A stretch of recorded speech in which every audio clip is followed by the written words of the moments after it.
الحمد لله على إحسانه والشكر له على توفيقه وامتنانه وأشهد أن لا إله إلا الله وحده لا شريك له تعظيما لشأنه وأشهد أن محمدا عبده ورسوله الداعي إلى رضوانه صلى الله عليه وعلى آله وأصحابه وسلم تسليما كثيرا يا أيها الذين آمنوا اتقوا الله وقولوا قولا سديدا يصلح لكم أعمالكم ويغفر لكم ذنوبكم ومن يطع الله ورسوله فقد فاز فوزا عظيما. Chers musulmans, Allah Ta'ala nous dit dans le Coran, parmi les gens, il y en a qui disent nous croyons en Allah et au jour dernier alors qu'ils ne sont pas croyants. Ils cherchent à tromper Allah et ceux qui ont cru, mais ne font que se tromper eux-mêmes sans même s'en rendre compte.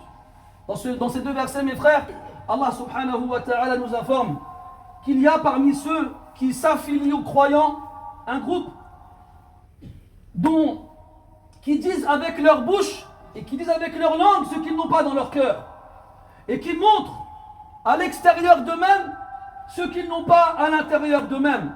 Ce groupe-là, Allah Tabaraka wa Ta'ala les a nommés al-munafiqun, c'est-à-dire les hypocrites. Comme leur cœur est vide de toute trace de foi, alors ils utilisent beaucoup la parole. Comme Allah Ta'ala dit d'eux dans le Coran, lorsque vient à toi les hypocrites, ils disent, nous attestons que tu es le messager d'Allah. Et Allah sait bien que tu es son messager. Et Allah atteste que les hypocrites ne sont que des menteurs. Comme ils ont la foi seulement sur le bout de la langue, et que cette foi-là ne dépasse pas leur langue pour pénétrer la profondeur de leur cœur, le prophète alayhi salatu wassalam les a nommés, les a décrits, alors qu'il s'adressait à eux, ô vous dont la foi, qui ont cru avec leur langue, alors que la foi n'a pas pénétré leur cœur. Et lorsque l'on regarde dans le Coran, on voit qu'Allah Ta'ala les décrit beaucoup. Et on constate que la plupart de leurs caractéristiques sont verbales. Ce sont des mots, ce sont des paroles, ce sont des choses qu'ils disent autour d'eux et à qui veulent bien l'entendre. Comme Allah dit dans le Coran, وَمِنَ النَّاسِ parmi les gens, مَنْ يُعْجِبُكَ قَوْلُهُ فِي الْحَيَاةِ الدُّنْيَا. Certains dont la parole te plaise concernant cette vie d'ici-bas. وَيُشْهِدُ اللَّهَ عَلَى مَا فِي قَلْبِهِ. Et il prend Allah à témoin vis-à-vis de ce qu'il y a dans son cœur. Ou encore l'autre verset où Allah Ta'ala dit وَإِنْ يَقُولُوا. Et s'ils parlent, تَسْمَعْ لِقَوْلِهِمْ. Tu écoutes leurs paroles. Ou encore l'autre verset où Allah Ta'ala dit وَلَا تَعْرِفَنَّهُمْ فِي لَحْنِ الْقَوْلِ. Et tu les reconnaîtras dans le ton de leur voix lorsqu'ils s'adresseront à toi, dans la façon de te parler. Le prophète alayhi salatu wassalam nous a annoncé parmi leurs caractéristiques, nous a informé que lorsque l'un d'entre eux parle, il ment. Il se caractérise donc par le fait de beaucoup parler et de peu agir. Et lorsqu'ils parlent, ils mentent, car ils veulent faire croire aux autres l'inverse de ce qu'ils cachent dans leur cœur. Et le problème, c'est que quand on parle beaucoup, en mentant, on finit par se trahir et on finit par attirer l'attention des autres. Et les gens finissent par se rendre compte que ce qu'on dit, que ce que disent ces gens-là n'est pas vrai. Alors, c'est pour ça qu'Allah dit dans le Coran en parlant d'eux, يَحْسَبُونَ كُلَّ صَيْحَةٍ عَلَيْهِمْ. Chaque fois qu'un cri retentit, ils ont peur et pensent qu'il leur est adressé. Ils se sentent visés, alors ils sont toujours sur leur garde. Et dans le but de faire disparaître le doute à leur public, à ceux qui les écoutent, ils ont besoin de moyens pour confirmer et pour leur prouver qu'ils disent bien la vérité. Quels moyens ont-ils trouvé? Le fait de jurer.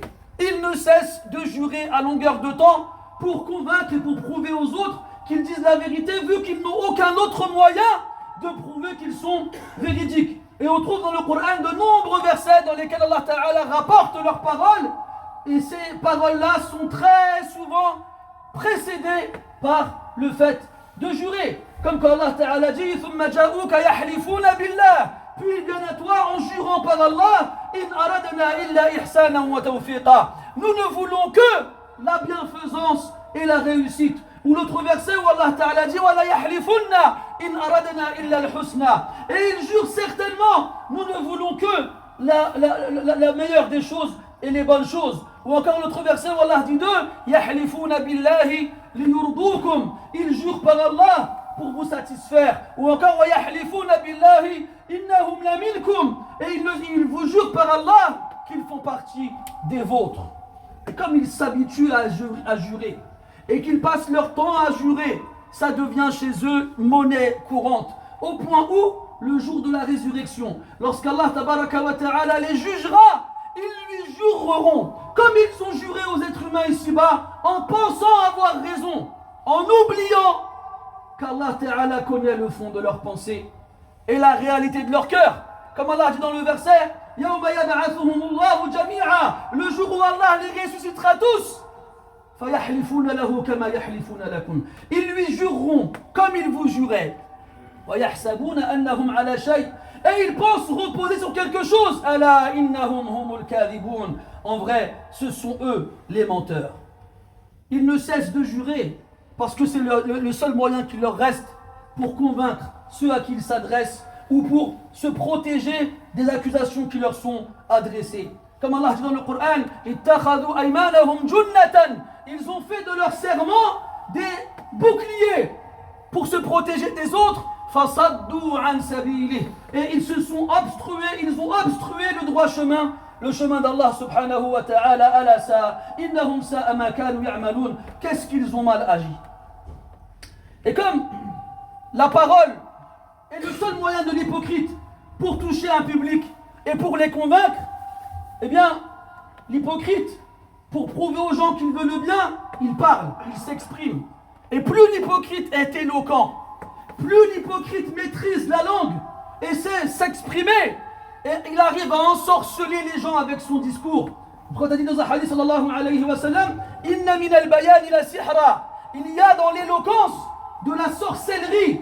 Quand tu sais bien parler, tu peux ensorceler les gens comme le sorcier le fait avec ses différents moyens. Donc plus l'hypocrite est éloquent, plus il maîtrise la rhétorique, plus son mal sera grand et plus il sera dangereux. D'ailleurs le prophète disait alayhi salatu wassalam, ce que je crains le plus pour ma communauté, c'est tout hypocrite, savant de la langue, celui qui sait maîtriser la parole, celui qui sait choisir les bons mots. Et Allah Ta'ala dit nous une fois de plus dans le Coran, yabghunakumul fitnah wa fiikum samma'una lahum.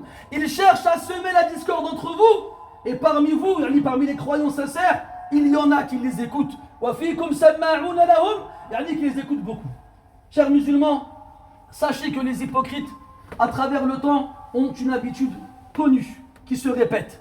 Lorsque les musulmans sont en supériorité numérique et qu'ils ont la domination sur les autres, alors les hypocrites se font tout petits et se font discrets. Cependant, à l'inverse, lorsque les musulmans sont en infériorité numérique et sont faibles, alors les hypocrites apparaissent et ne se cachent plus.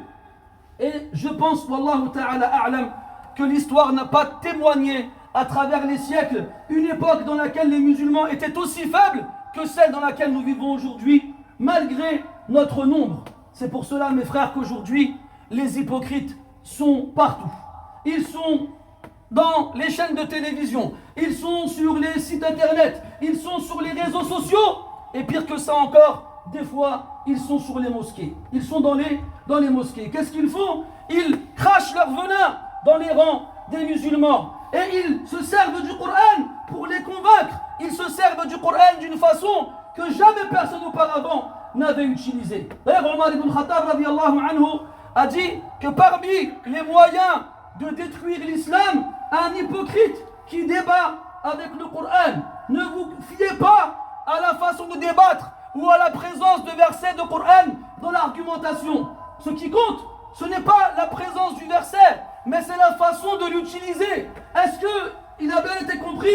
Est-ce qu'il n'est pas sorti de son contexte? Et surtout, qui avant, parmi les savants, s'est servi de ce verset de cette façon-là?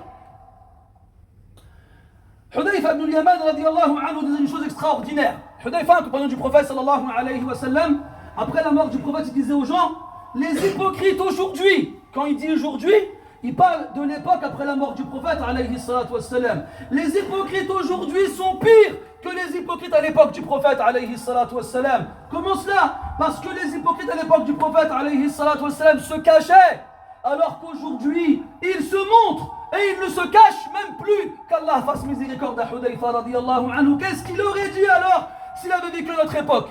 D'ailleurs, il a notre parole qui est encore plus forte que celle qu'on vient de citer. Il a dit radiyallahu anhu, l'hypocrisie, elle était à l'époque du prophète alayhi salatu wassalam.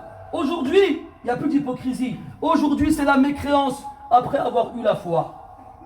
Et ça, c'est plus proche des hypocrites d'aujourd'hui que de ce que les compagnons ont connu à l'époque du prophète alayhi salatu wassalam. Parce que les hypocrites aujourd'hui, leur but et leur objectif, c'est de détruire l'islam en frappant à la base, en faisant naître le doute dans le cœur des musulmans concernant des choses sur lesquelles jamais personne n'a douté, sur des choses sur lesquelles tous les musulmans ont toujours été d'accord, toute école confondue, tout siècle confondu et tout endroit confondu. Leur faire douter des bases dans lesquelles nous prenons nos règles et nos jugements, notamment les livres dans lesquels on rapporte la tradition du prophète alayhi salatu wassalam. Et en premier lieu, Sahih al-Bukhari, الذي تلقته الأمة بالقبول حتى قال أهل العلم أنه أصح الكتب المصنفة بعد القرآن. Sahih al-Bukhari, mes frères, un livre qui a traversé 1000 ans, voire plus encore, et qui est passé entre les mains de milliers de savants, des spécialistes dans la science du hadith, et qui a été unanimement accepté par eux tous en disant que c'est le livre le plus authentique après le Coran. Puis aujourd'hui, il y a des gens qui viennent, la ya'rifu al-bu'a min al-ku' wa la ya'rifu al-alif min al-ya. Il vient et te dit Sahih al-Bukhari, c'est pas un livre dans lequel on peut prendre nos règles.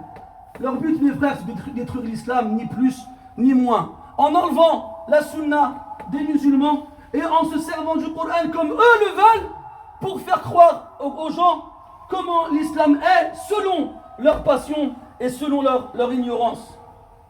Comme ceux qui aujourd'hui nous disent que le hijab n'est pas mentionné dans le Coran, ou bien qu'il n'est pas obligatoire, ou bien même certains qui viennent nous dire que le vin n'est pas interdit à la consommation, de par l'absence de versets clairs, selon eux encore une fois, qui mentionnent l'interdiction de la consommation du vin dans le Coran.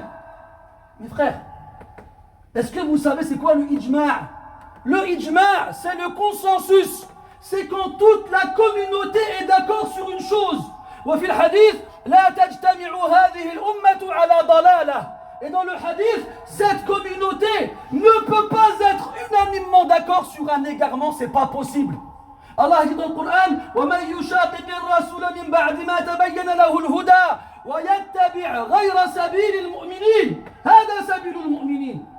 Et quiconque fait scission avec le messager, après que la guidée lui soit parvenue, et qui suit un autre chemin que celui des croyants, voici le chemin des croyants. Jamais personne n'a remis en doute l'obligation du voile. Jamais personne n'a remis en doute l'interdiction du vin, jusqu'à ce que des ignorants, incompétents, montent sur des pupitres, que ce soit chez eux, ou devant des caméras, ou sur internet, ou dans les réseaux sociaux, et disent des choses tellement invraisemblables que celui qui a un minimum de culture islamique, je ne dis pas de science, il leur rit au nez.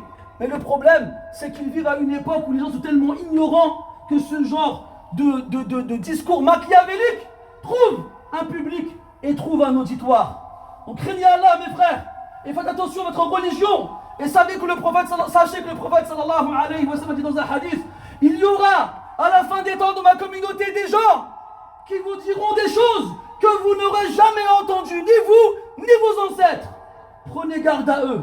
Et qu'ils prennent garde eux aussi. Et dans une version du hadith, il dit La yudillunakum wa la yaftinunakum, qu'ils n'aillent pas vous égarer et qu'ils n'aillent pas vous tenter, vous mettre de face à la tentation.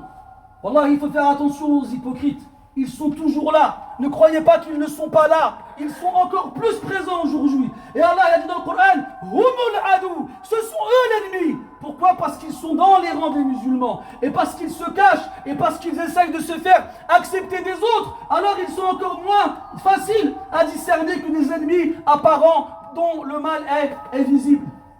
Humul adou, fahdharuhum. Prends garde à eux. Fais attention à eux. Et n'oublie pas que leur nombre ne cesse d'augmenter. Et n'oublie pas qu'aujourd'hui, leur parole elle est écoutée. Parce qu'avant, pour que les gens s'adressent aux autres, il fallait qu'ils montent sur le minbar il fallait qu'il monte sur le minbar. Et pour monter sur le minbar, il fallait le mériter. Il fallait avoir lu le Coran et l'avoir appris, et l'avoir compris. Il fallait avoir lu la sunna et le fiqh.